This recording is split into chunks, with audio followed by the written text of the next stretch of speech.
또 한 가지 이제 요즘 그런 사례들도 좀 있는 것 같아요. 재택근무할 때 요 자리를 지키고 있다는 것을 네. 관리, 감독하기 위해서 어플을 깔게 한다든지 네. 예. 혹은 근무 시간에 어떤 화상으로서 그 자리에 착석해 있는 상태를 확인하게 한다든지 이런 이제 형태의 근무 형식도 요즘 나타나고 있거든요. 이에 대해서 사실 근로자 입장에서는, 일반 구성원들 입장에서는 사실 입이 나오는 경우도 네. 예, 불만을 갖는 경우도 많은 것 같아요. 이게 예. 어떤 법적인 이슈는 없을까요?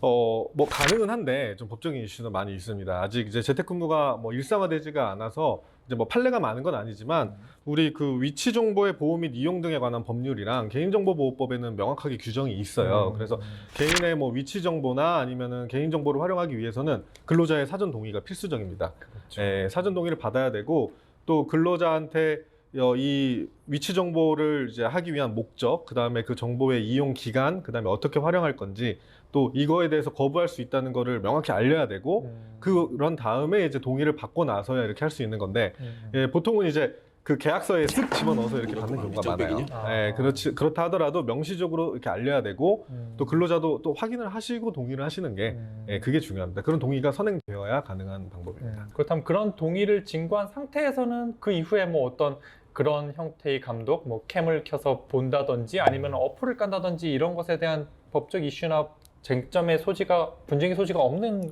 거라고 봐도 될까요? 예, 일단은 근무 시간에 한해서 또 동의한 범위 내에서는 만약에 근로자가 동의를 했다면은 그 목적 내에서는 활용하는 거는 가능합니다. 하지만 네. 명확한 사전 동의와 예. 근로자의 인지가 필요하다는 예, 인지가 필요한 부분을 상황입니다. 짚어주셨습니다.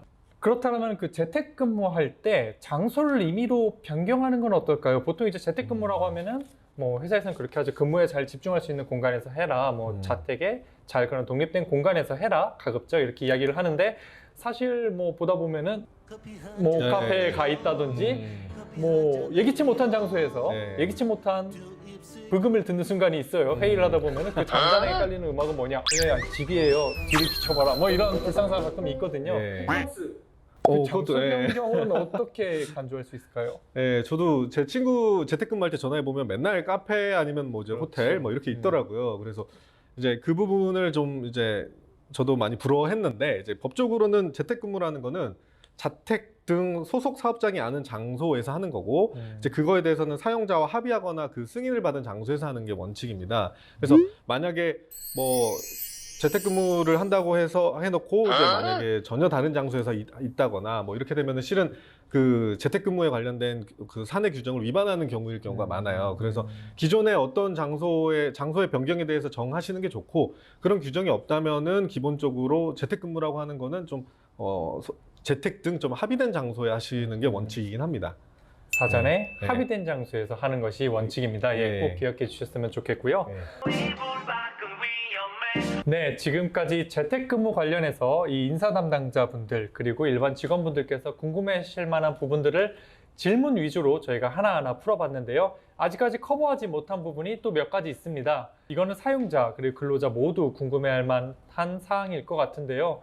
그 한 가지가 보안 이슈인 것 같습니다. 네. 요즘 뭐 거의 IT 시스템 기반에서 일하는 게 정착이 우리나라는 되어 있는데 그러다 보니까 사내와 사외 이 인터넷망이라든지 네. 보안 프로그램, 보안 정책 관련해서 여러 가지 이슈가 발생을 하고 있거든요. 네. 관련해서 어떤 조언을 좀 해줄 수 있을까요? 사측 입장에서는 이게 정말 매우 중요한 사안일 것 같아요. 맞습니다. 그래서 요즘 같은 경우는 뭐 당연히 회사 노트북으로만 업무를 하라고 하는 경우도 많고 맞습니다. 또 특정 VPN으로 이제 접속할 수만 있게 이렇게 예. 제한하는 경우가 많아서 그 복무 규정을 그렇게 정하여서 꼭 그걸 지켜야 되고요. 최근에 이제 이런 판례들이 많이 있습니다. 이제 재택근무를 하려고 USB에 담아가지고 이제 갔다가 뭐 회사 퇴사할 때 그거를 뭐 지우지 반환하지 않는다거나 아니면은 뭐 경쟁사한테 넘기면 당연히 안 되겠지만 그럴 목적을 가지고 이거를 가지고만 있어도 업무상 배임죄가 되거든요. 그래서 그런 걸로 형사처벌 받는 사례들이 요즘에 꽤 늘어나고 있어요. 예, 그래서 그런 것들을 좀 근로자 입장에서는 주의해야 되고 사용자 입장에서는 뭐 회사의 그 영업 비밀이나 이런 것들이 유출되지 않도록 그런 보안 솔루션 프로그램을 좀 공들이셔야 되고 또 복무 규정도 좀 명확히 하셔가지고 좀 송사가 되면 결국 길어지고 또 정보라는 게 유출되면 끝나버리는 거기 때문에 그런 거를 좀 사전에 방지할 방법들을 좀 충분히 세우실 필요가 있습니다. 네, 감사합니다. 네. 다른 관점에서 또 여러 가지 각도에서 주목받는 이슈가 있다라면 그 건강 문제인 것 같아요. 네.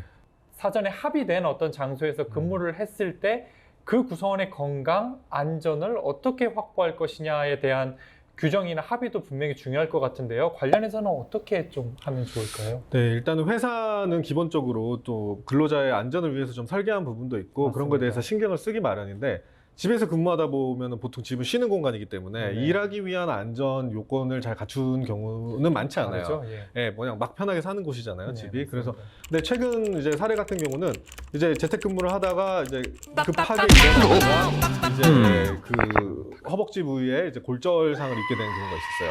얼마나 급하게 일어났는지는 잘 모르겠는데 예.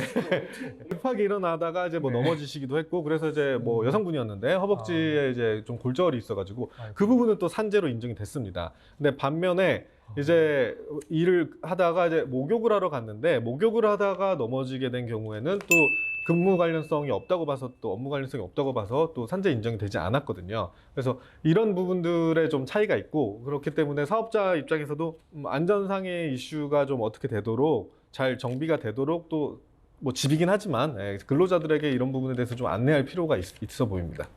아, 그러면은 네. 저 같은 경우가 이전 직장에 있을 때 네. 재택근무를 했는데 집에 책상이 없어가지고 예, 누워가지고 노트북을 했거든요. 예, 예. 근데 그 3달 정도 그러다 보니까 옥디스크가 터진 것 같은데 그것도 산재로 인정이 가능할까요?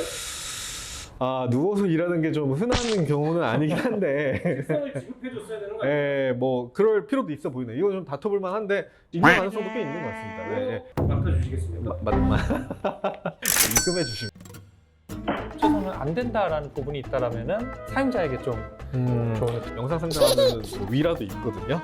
24시간 거의 대기를 하셔야 대기죠. 되는 제가 진짜 재택근무의 명과 암 중에 암을 좀 많이 경험하고 있는 것 같아요.